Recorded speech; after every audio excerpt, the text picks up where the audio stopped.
Mapuso sa Negros Occidental naman, patay ang 32 anyos sa si alias Putot matapos ng tiro sa Purok Masulhay, Barangay Maaw, Bagao City. Lunes ang gabi, ginatudo suspect si Feli Chris Norbe. Sunod sa kapulisan pasado alas 9 ang gabi sang nagluntad ang komosyon sa tungasang grupo sang suspect ang biktima sa gwa sang isa ka ilimnan. Napahagan-hagan pang tensyon kag naglakat na ang grupo sang suspect.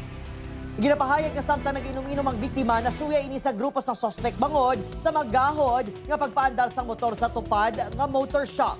Pila ka minutong nagdigad, ginpahayag gilagas ang grupo sa suspetsado ang pakaisa sang biktima. Rason, yagin sumalang sini ang mga suspect bit-bit ang kutsilyo.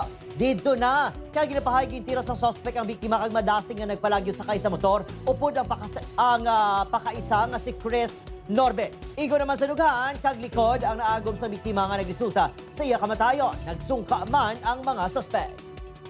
Do parte man lang to sa motor nga pagpaandar, ma'am. Hindi sa may kuan, medyo nakainom-inom na. Posible siguro, ma'am, try lang namon, pero sa amon nga pag-usisa, di may komosyon ka magkuan, masig mahulog siya sa homicide.